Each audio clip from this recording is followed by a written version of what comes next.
Wannan ne kabarin Bayajidda, wato Abu Yazid. Bayan titi ya bi ta kan kabarinsa, aka tono ƙasusuwansa tare da binne shi a wannan wajen da kuke gani a cikin garin Dauran jihar Katsina. Wannan jar ƙasar da wannan shine na ɗan Galadima, wannan na matar shi ne, wancan na madawakin Daura kenan wanda ya rasu.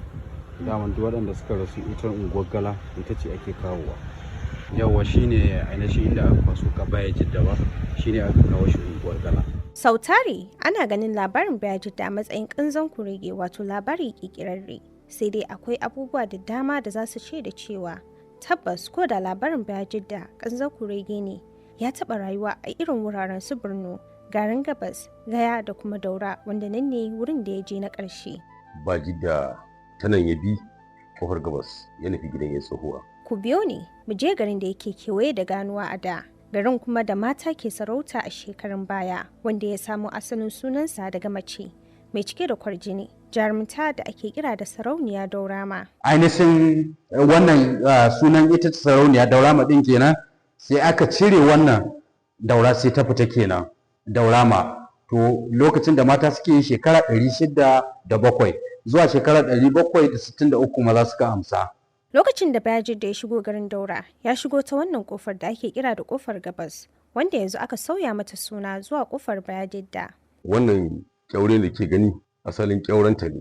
Shi kuma wannan kyaure karfe ne zaki gani, tabbas karfe ne.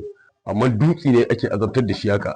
Makera ne ake samun ƙwararrun makera irin makeran tama din nan. Su suke kera shi, su abu na ɗin shi. To da wannan shi ko kibiya ba ta ratsa shi. Babu wani abu da zai zo wanda za a kawo hari wanda zai iya huda shi in ba sauki aka yi ba. So da ita wannan kofa aka rufe ta bayan sallar magariba ake rufewa. Almuru kenan.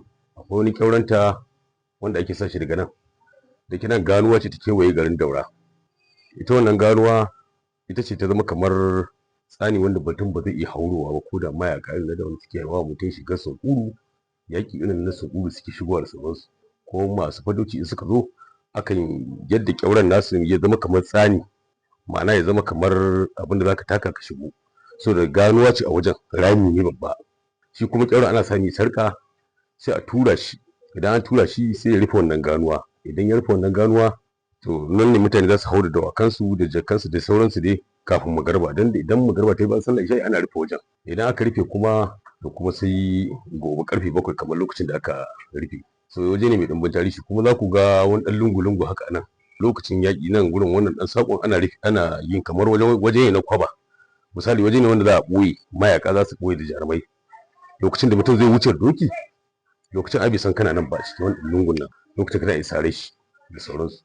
Salisu Isa na Kwari, wato Baba Kusugu, wanda shine mai kula da rijiyar Kusugu, wanda rijiyar ta samo asali daga Kugudu, wato rijiyar da Bayajidda ya cire kan macijin da ke hana ɗiban ruwa kullum sai juma'a wato sati.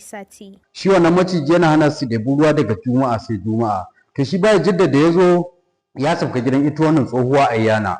Shine zuwan Bayajidda gidan Ayyana, gidan da ya fara sabga kenan. Ya sauka gidanta ranar Alhamis da daddare, sai ce mata yana son ruwa ya sha ya ba dokin shi. To tsohuwa Ayyana ba taɓa ganin wannan dabba ta shi ba doki.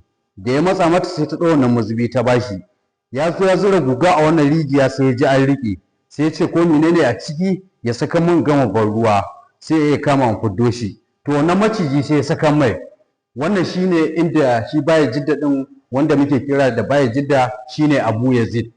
Ainihin sunan shi Abu Yazid, amma mu da ya zo nan daga garin Gabas shine sai muke kiran shi da Bayajidda, Bayajidda, ma'ana baya jin Hausa a wannan lokaci. To a wani lokaci da ya zo ya saka wannan guga nashi, wannan maciji ya saka mai, ya ɗebi ruwa ya ba dokin shi ya sha, sai ya sake ɗebo wani aji a gefe wanda zai kai ita tsohuwa Ayyana, sai mayar da wannan guga cikin rijiya, sai ce to ko menene a ciki ya kama an fiddo shi. Yana ja ya ga wannan maciji ya zo gab da shi, sai ya sai ya shaƙe wannan wayan maciji, sai ya zauro takobi, sai ya ɗauke kan wannan maciji, sai ɗaukan wannan maciji ya saka cikin jika, sai bashe da kafa takalmin shi guda ta dama, sai ido janyo wannan gangan jiki na maciji ya tule shi gefen rijiya. To sai juya ya tafi gidan ita tsohuwa Ayyana, ya kai mata ruwa, sai take mamaki aka yi wannan dodo na cikin rijiya, ya ba shi goya ɗebi ruwa har ya kawo mata. Yau ba sati ɗiban ruwa bane ba. To sai ta ajiye wannan ruwa gefe ba ta yi amfani da shi ba, sai washe garin Juma'a sati ɗiban ruwa ta kewayo, sun to suna wannan maciji al'adu nasu ne kau daga ne ba su busu ɗebi ruwa. Ba san wannan maciji a mace ke ba, sai suka zubar da kaya suka ruga.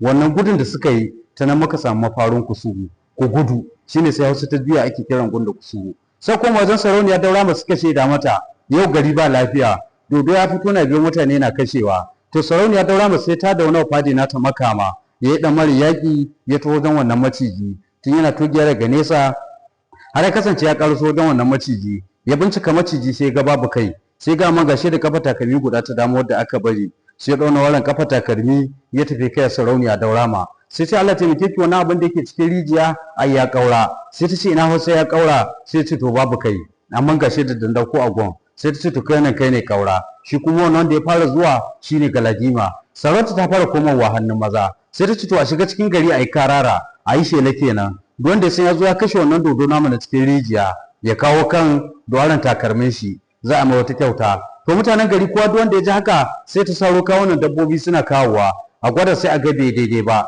To ta tsohuwa Ayyana bako na gidanta bai taho ba, sai ta samu sarauniya Daura ma. Ta ce Allah taimake ki, na yi bako tsakar dare, ya zo da wata dabba mai yan kunnuwa, shi ba jiki ba shi ba sa ba. Sai ta ce to yanzu yana ina, sai ta ce yana gidanta. Sai ta ce to a ji a taho da shi, aka taho da Bayajidda. Ta ce ban Allah idan kai kaje kashe wannan dodo namu na cikin rijiya, ka ban kan da waran takarminka, zan raba gari na biyu in baka rabi in dau rabi. Sai ce shi a bai sa wannan rabin gari. Sai ta ce to sai me? Sai ce sai dai aure ta. Ta tana ganta sarauniya ce, ba za ta aure dan fatauci ba. Ita kuma ba ta san dan sarki bane ba. Sai ta kama bai wata gwari, sai ta iyanta ta, sai ta aura Bayajidda. Da gwari da Bayajidda suna nan sai suka samu haifuwa ɗa namiji, karab da gari. Washi ma'ana karab da gari ya yi karab ya rike wannan gari. Sarauta koma gidan baiwa. To hankalin sarauniya Daura ne ya tashi, dan baiwa zuwa in sarauta a hannunta. Sai ta dawo sai suka yi aure da Bayajidda da sarauniya Daura ma. Sai suka samu haifuwa ɗa namiji Bawo. Shi wannan ya yi karab ya rike gari. Shi wannan da ya zo sai ya ce to Bawo garin. To wannan su ne asalin Hausa bakwai